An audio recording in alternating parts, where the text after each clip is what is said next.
एकात्मिक आदिवासी विकास प्रकल्प वर्धा कार्यालय व उपप्रादेशिक परिवहन कार्यालयाच्या ई लोकार्पण सोहळा व सेवा पंधरवडा समारोप कार्यक्रमाला उपस्थित असलेले ह्या राज्याचे विकास पुरुष आदरणीय मुख्यमंत्री देवेंद्रजी फडणवीस साहेब, आमचे सहकारी आणि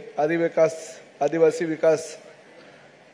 मंत्री आदरणीय अशोकजी उईके साहेब, या जिल्ह्याचे लोकप्रिय पालकमंत्री आदरणीय पंकजी भोयर, राज्यमंत्री इंद्रनील नाईक, आमदार दादाराव केचे, आमदार समीर कुनावार, राजेश बकानेजी, सुमित वानखेडेजी, रामदास तडसजी, आमचे परिवहन आयुक्त विवेक भीमनवारजी, श्रीमती वानमती, अनुराग जैनजी, श्रीमती आयुषी सिंह, जितिन रहमानजी, नरेंद्र फुलझेलेजी, सारिकाताई ताखरेजी, नीताताई राजामजी, मंचावर उपस्थित असलेले सर्व मान्यवर, वर्धा जिल्ह्यातील सर्व रहिवासी बंधू आणि भगिनींनो, सर्वप्रथम मी माझ्या या जन्मभूमीला नमन करतो, कारण आजपासून 52 वर्षापूर्वी प्रताप सरनाईक ह्या वर्ध्यातून मुंबईकडे स्थायिक झाला आणि त्यानंतर आज पहिल्यांदा ह्या राज्याचा परिवहन मंत्री म्हणून ह्या ठिकाणी उद्घाटनाच्या कार्यक्रमाला देवेंद्रजींसोबत आणि पंकज भोयर यांच्या विनंतीवरून मला ह्या ठिकाणी आमंत्रित केलं, त्याबद्दल आपला मी मनापासून आभार व्यक्त करतो। खरं तर मुख्यमंत्री महोदय, पंकज भोयर अतिशय चांगल्या प्रकारचं ह्या परिसरामध्ये काम करत असताना माझे जे मूळ गाव आहे त्या गावामध्ये आणि माझ्या घरी ते येतात, माझ्या शेतावर ते येतात, माझ्या आसपासच्या परिसरातील गावांमध्ये ते भेटी देत असतात आणि सर्व ग्रामस्थांचं म्हणणं आहे की अतिशय चांगल्या प्रकारचं काम करणारे एक तरुण कार्यकर्ता देवेंद्रच्या नेतृत्वाखाली या जिल्ह्याचं नेतृत्व आता करतोय आणि मी मनापासून अभिनंदन करतो आणि त्याला शुभेच्छाही देतो की अतिशय चांगल्या प्रकारचा कार्यक्रम या ठिकाणी आज आयोजित केला आणि त्या कार्यक्रमाला मला आमंत्रित केलं। खरं तर परिवहन विभाग ह्यापूर्वी जेवढा हवा तेवढा मोठा असा व्यापलेला होता आणि जवळजवळ 15,000 कोटी रुपयाचं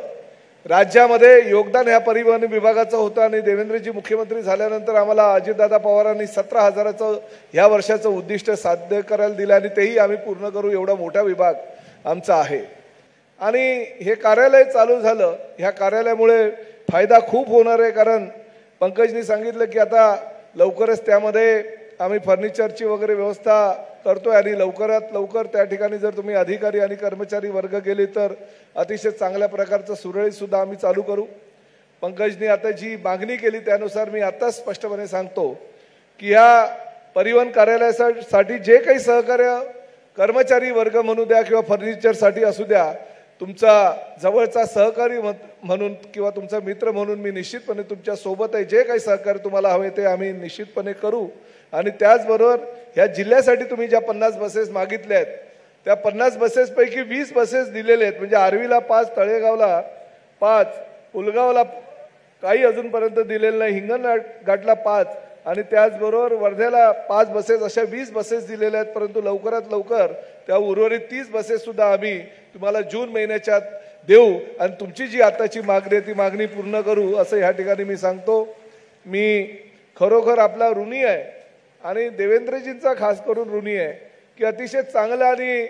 ज्या खात्यामध्ये काम करायची इच्छा सर्वसामान्य एखाद्या राजकीय पक्षाच्या नेत्याला असं ते खातं माझ्याकडे आज आमचे नेते आणि राज्याचे उपमुख्यमंत्री एकनाथ शिंदे साहेबांच्या माध्यमातून मला मिळालेलं आहे आणि 4 महिन्याच्या कार्यकाळामध्ये जेवढं काही जास्तीत जास्त या विभागासाठी करता येईल तेवढं काम आम्ही या विभागासाठी करतोय आणि हे खातं कसं पुढे नेता येईल, राज्याचा विकास कसा करता येईल, एसटी महामंडळ कसं सक्षम करता येईल, कारण 1 लाख कर्मचाऱ्यांना घेऊन जाणार हे एसटी महामंडळ माझ्याकडे आहे।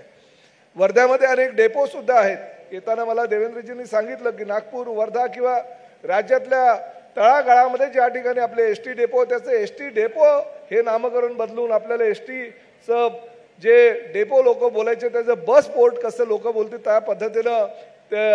एकदम विकसित करायचे, ज्या पद्धतीनं पंतप्रधान आदरणीय नरेंद्र मोदी साहेबांच्या कार्यकाळामध्ये गुजरात राज्याचा विकास झाला आणि बसपोर्ट निर्माण झाले, तसेच बसपोर्ट आपल्याला ह्या महाराष्ट्रामध्ये निर्माण करायचे आणि त्यासाठी मुख्यमंत्री म्हणून आदरणीय फडणवीस साहेबांचं मला योग्य ते सहकार्य निश्चितपणे असतं। मी मंचावर उपस्थित असलेल्या सगळ्या मान्यवरांना विनंती करतो की आपल्या वर्धा जिल्ह्यामध्ये जेवढे काही बसपोर्ट असतील, बस डेपो असतील, त्या बस डेपोचं बसपोर्ट जर तुम्हाला करायचे असेल तर तुम्ही तशी मागणी आमच्याकडे करा, जेणेकरून अशी अतिशय चांगल्या प्रकारचे अद्ययावत बसपोर्टसुद्धा आपण ह्या जिल्ह्यामध्ये निर्माण करू। परिवहन खात्याच्या माध्यमातून जे जे काही सहकार्य ह्या जिल्ह्याला लागेल ते सगळे सहकार्य करायची भूमिका परिवहन मंत्री म्हणून मी या ठिकाणी देतो। जास्त वेळ घेत नाही, कारण आदरणीय